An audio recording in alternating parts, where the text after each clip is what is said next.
When you ask someone who their favorite video game character is, you rarely hear them mention the protagonist of a soulsborn game. Nor are these protagonists mentioned in discussions about strength, accomplishments, power, or personality. And it makes sense. After all, the chosen undead doesn't have the same awe factor a legend such as Link has.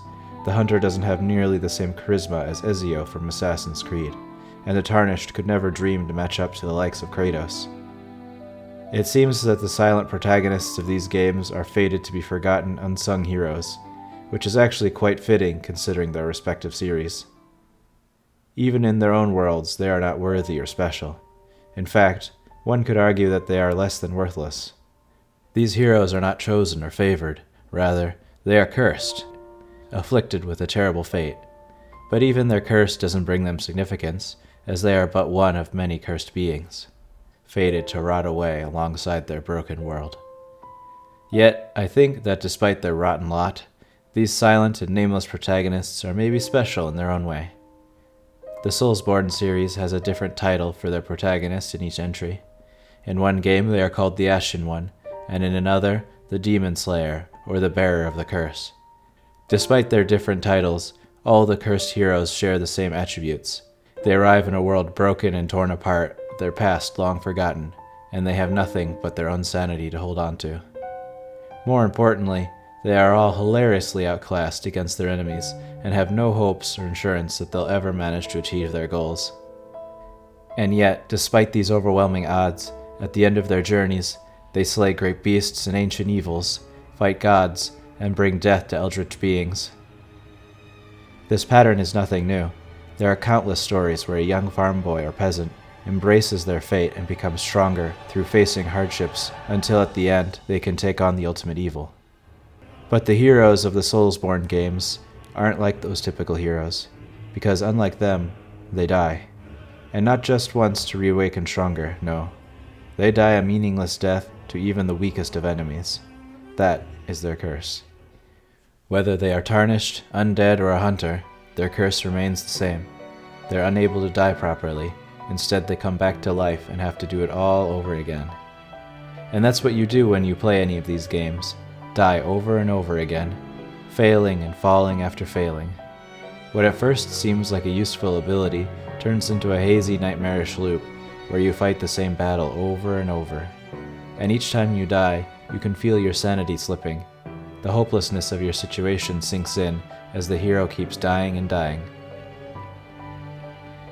It isn't unusual for chosen heroes to face harsh trials, but even in their darkest hour, they aren't completely without hope. They have loved ones waiting for them, or a magical item to give them an edge, or a prophecy to guide them. For most heroes, there's always something to keep them going, always a brighter future to keep fighting for, a purpose. The Soulsborn heroes don't really have that. All they can do is keep throwing themselves into the meat grinder. Oftentimes, these games even like to kick their heroes down when they're already down on their luck. In Bloodborne, the hunter has to gather all their vital healing items over again if they fail once. In Demon Souls, it increases the world difficulty if they die. And in Dark Souls 2, it infamously punishes the bearer of the curse for dying by lowering their total health bar, making a fight they struggle against even harder. And so their journey starts. They lose and die, again and again, an endless loop of losing to the same obstacle over and over again. And yet, despite losing, they keep progressing.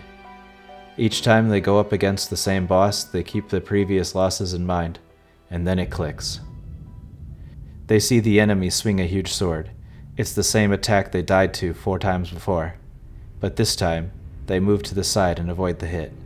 The deadly attack that seemed impossible to dodge can suddenly be seen coming from a mile away. They see openings where previously they couldn't get in even a single strike.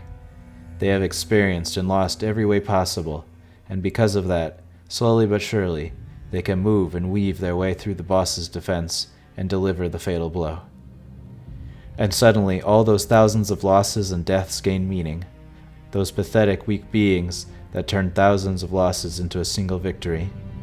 Each defeat brings them closer to their goal, and even after death, they will progress forward, crawling over their own corpses just to see a shimmer of victory, picking themselves up time after time again, using nothing but their own sanity and their willpower to keep moving forward.